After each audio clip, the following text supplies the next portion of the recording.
In 19th century Persia, mustaches on women were a symbol of beauty. Zahra Khanum was the daughter of Nasir al-Din Shah, the king of Persia from 1848 to May 1896. She was actually his wife as well, and went by Princess Turan al-Sultaneh.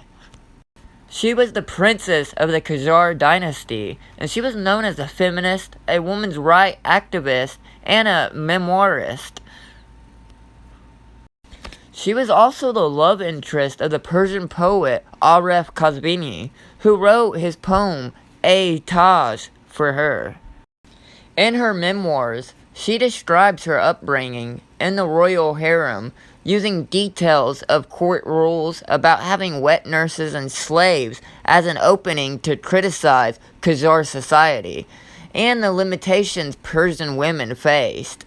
She describes her understanding of the successful plot and assassination of her father in 1896.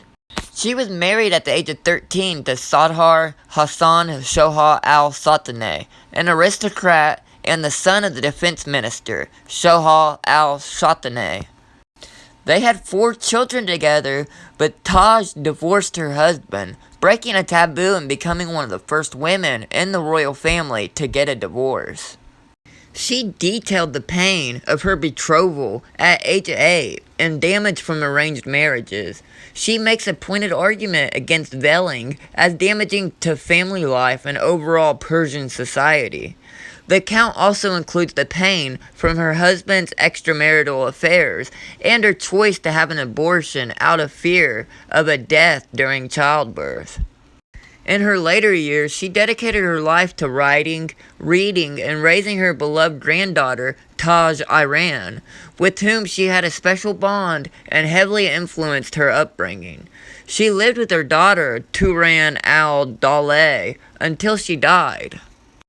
She was a writer, a painter, an intellectual, and an activist who hosted literary salons at her house once a week.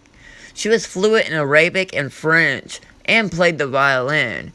Taj al-Sultaneh was a trailblazer for women's rights in Iran and a feminist. She was a prominent founding member of Iran's underground women's rights group. She died on January 25, 1936, and was buried at the Zahir ad-Dawlin Cemetery in Iran. In 2015, Harvard actually acquired family photos, writings, and anecdotes and stories about her life. Remember, if it's more interesting, you can find it here. Thank you.